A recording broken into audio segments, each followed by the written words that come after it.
Now you have a new album out, which includes a guitar concerto, the world premiere recording of this guitar concerto by Jonathan Leshnoff. And I've been listening to it, and it's just a lovely addition to the repertoire.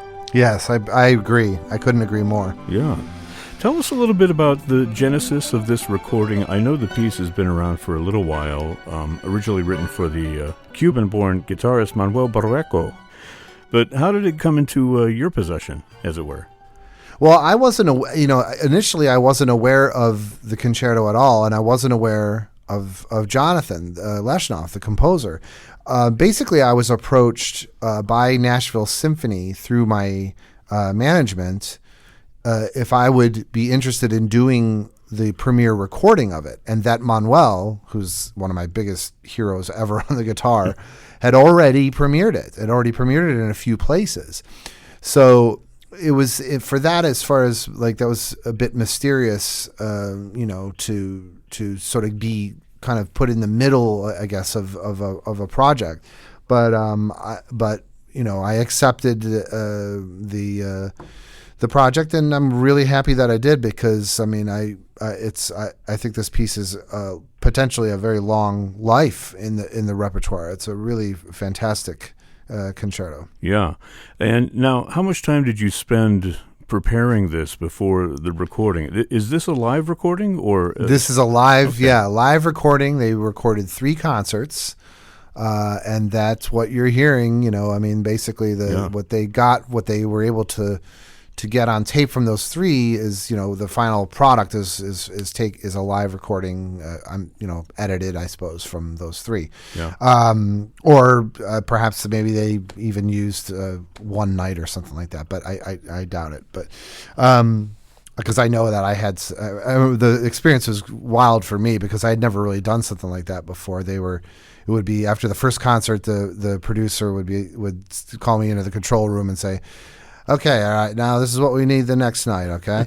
And then I play the second concert, and then come in the control room and, "Okay, all right, third night, this is what I need from you. I need you." So I go back to the hotel room and practice those spots, because you know, and that's it. That's pretty much all you get as a player is, and they have to put something together from that. So it was an amazing experience. Yeah, it sounds wonderful. Oh yeah, no, it was a great experience for me, and I worked on it for, I would say, to answer your original question, about 4 months. I want to say somewhere between 4 and 5 months. Yeah. Did you work with the composer on the piece? Then was he involved? A little bit, but the thing is, Manuel had done really most of that work with him, because he had done the initial premieres. I had some questions here and there about certain passages and that kind of thing, but nothing major. It was so I just had to learn it.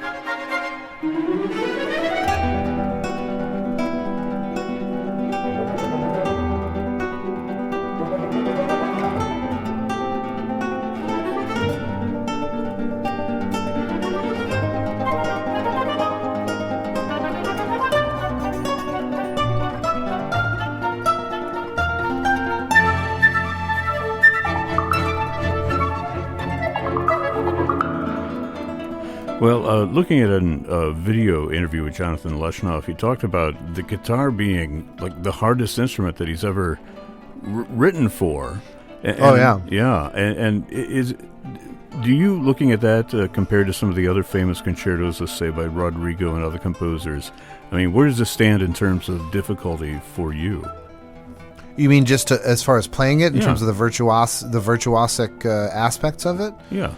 Yeah, I would say it's right. I would say it's definitely up there with Aranjuez, the Concerto de Aranjuez, which is so to the listener, especially the outer movements, it sounds quite innocuous, even, or just quite jovial.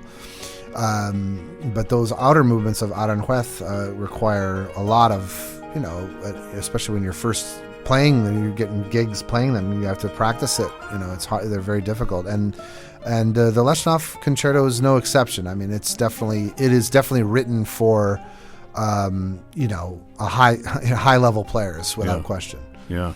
Are there a lot of guitar concertos out there for classical guitarists and orchestra? I mean, I can think of Rodrigo and maybe a couple of others. Oh, well, I mean, with all the newer ones, I mean, I've probably performed about 30 to 32, I want to say, different pieces, different concertos with orchestra. There's about 200 or so, I think. I read in it's like a guitar magazine somewhere. Mm-hmm. Of course, obviously, the vast majority of them are not being played as often as the two Rodrigo concertos. Rodrigo wrote a third for Pepe Romero, Concerto para una Fiesta, that gets played sometimes, and that's also very difficult. Then you have the Villa-Lobos, Castle Tedesco, the Manuel Ponce, and the Giuliani's first guitar concerto, and then the various Vivaldi ones for mandolin and lute. But in terms originally for guitar, those aforementioned ones I think are considered really the standard, kind of the standard ones. And then, but I've played a bunch more new ones. And, I've commissioned one. I premiered one a few years ago by Dan Visconti, another very Chicago-based composer. Very fine, Chicago-based composer. And I've played that several times, almost I think somewhere about 8 or 9 so far. And we're working on actually I think we're pretty close to nailing down a recording time for that next year. Sometime next year. Great. Yeah. Well, you've sort of laid out my entire radio playlist for me for guitar concertos. And write all that stuff down.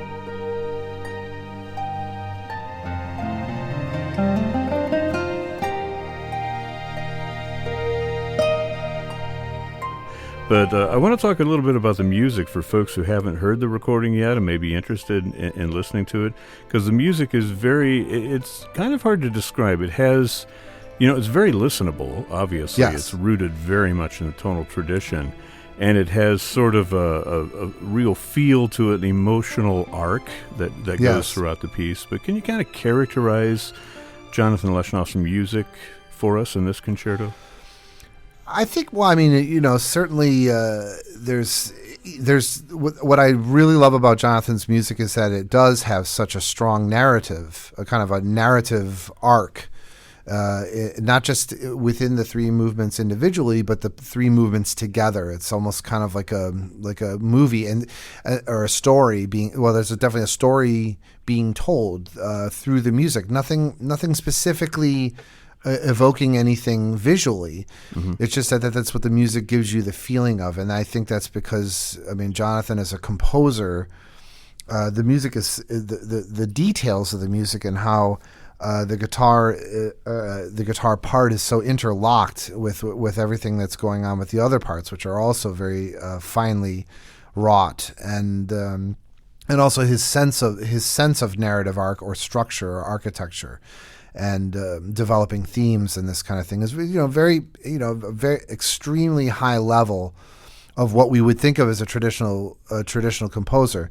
I think sometimes when someone says, "Oh, well, it's very listenable," that to some classical music consumers, it worries them that the music is sort of dumbed down, and this couldn't be any further from the truth. This is a really, he's a masterful composer. Yeah, I would characterize it as enjoyable but stimulating also.